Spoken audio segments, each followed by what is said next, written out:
What's up, everybody? Welcome back to another deck profile here on TCGU University for the card game UniVersus. My name's Tam, and today I'm going to be showing you the Astaroth deck that we played for this week's budget battle. Let's jump into it.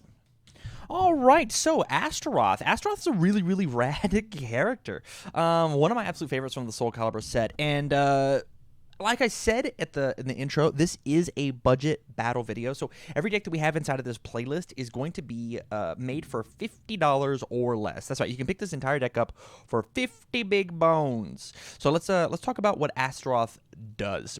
So Astaroth takes and makes all of his attacks nice and juicy by paying a little bit of vitality. And then he says if you interact with that attack by blocking, we're going to be flipping foundations.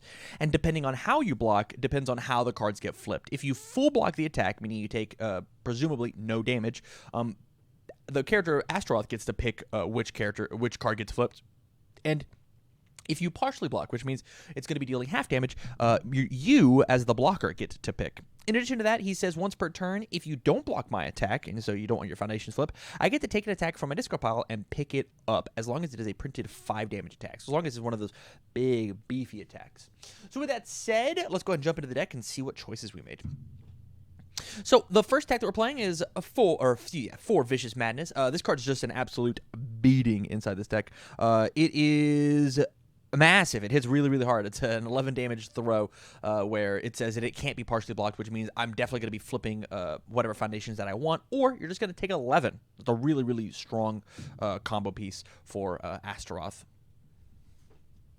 In addition to that, we're also playing 4 Fly to the Wicked. It gets extra damage for each face down that you have, and so the more that I can trigger Astaroth, the more that I can make.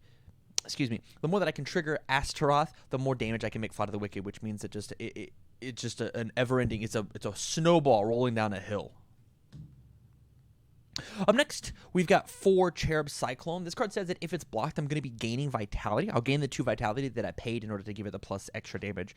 And so, and my next one gets another 3 damage. And so 3 damage. Your next one's getting plus 6. Cherub Cyclone's a really cool throw in order to toss in this deck, mainly because of the life gain. Being able to gain that 2 vitality back is really strong. In the same reason, we play 4 Spider Suplex. Enhance, gain 3 vitality. It is a reversal, which is surprising for Astaroth. Being able to toss one of these big scary throws on my opponent's turn is very good, as well as being able to just gain the 3 vitality back. One of my favorite plays to do is pay my 3 with Astaroth, pick up a Spider Suplex, play the Spider Suplex. I just got a free attack, and then I'll just gain my 3 right back. It's like nothing happened. really potent play. Just as my opponent has to block everything. And then the last attack that we're playing, the most aggressive attack that we have is 4 Shokin Grab. This card says it gets damage for every 5 diff in my discard pile. Hey, look at all of these. These all just say an extra +1 damage. And so if they happen to not be able to block one of my attacks, I'll just pick up a Shokin Grab and then just end the game just like that. On to our assets and actions. We're playing 1 Coludus. If my attack does damage, they're all throws. They're all going to do damage. It's just another copy of Astaroth. I get to flip one of my opponent's foundations or assets. Really strong. And we're also playing 1 Omega Sword and Owl Shield. A little bit of extra damage. If we look at Vicious Madness, it's another 3 damage on top of the 3 damage from Astaroth. So giving your Vicious Madness another plus 6 damage is really strong. And it says that your blocks ignore progressive. And so yeah, we do have this 33 vitality, but we have to make sure that we're blocking appropriately because of the fact that we are paying vitality on all of our own attacks. All of our attacks are hurting us in order to hurt them more. And so I have to have my blocks on point. On our foundations, we'll talk about aggressive foundations first. We're only playing these 4, and that is Memories of the Fallen Warrior. If my opponent partial blocks, it's going to get just a little bit extra damage. If I end my attack on an even number for like a throw, right? Or honestly anything, if I end my attack on an even number, I can take and activate one of these Memories of the Fallen Warriors and ping them for just that little extra. Because of the way that partial damage works is it's even they'll take half damage rounded up, and this with the rounded up turns my even number into an odd number. So they get pinged for just a little extra.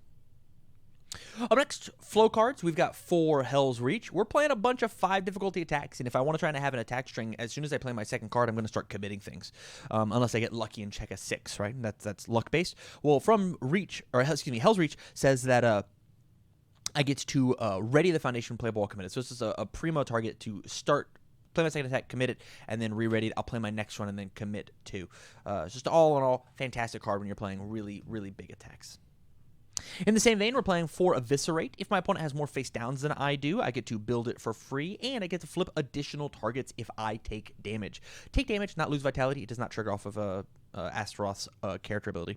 But with that said, it just lets me dig a little deeper into my deck, trading resources from my hand onto my board. In the same way that Folktale Storyteller does. This card has the same ability that Eviscerate does, but as opposed to my opponent having to have face downs, I just get to discard the top 3 cards of my deck. Just an all-in-all fantastic card. And then the next buildy card is we've got Double, the Forbidden Technique. Flip, add the top card of my deck to my staging area. It just turns 1 foundation into 2 foundations. Moving on to defense, we're playing 4 Toughest Pumpkin Junior High. If I were to take damage, I would take 3 less damage. On the partial block, this is exceptional because it does count the damage that would be going to me. So let's play that my opponent was playing a mid attack. I would block with my high. The damage was 6 damage printed on the card. I block with my high. The damage I would take would be 3. I flip one of the toughest punks, and now I'm taking 0 damage from the entire attack because this stat affects not the number on the card, but the damage that is going to the character. Overall, amazing card.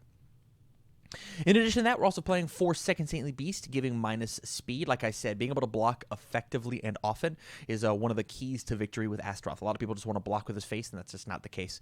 You have to make sure that you have a solid defense, and also making your Vicious Madness a 6 mid for whatever is also not a bad play. Up next, we've got 4 Commander of Outworld's Army. If I am not able to make the block happen, I will flip after I take 4 more damage, flip one of their awesome resources, and then have their next one have minus damage. So it's like I partial blocked it, but later. Yeah, it's an interesting card. Next defensive card we have is, the last defensive card we have is for the Demonic Guard. I flip this, and their attack gets -1 damage for each face down that they have in their staging area. Sometimes I can get them to like 6, 7, 8 face downs. And so if that's the case, I can just take and flip this and basically negate an entire attack. Having 4 negate attacks is really strong in a deck.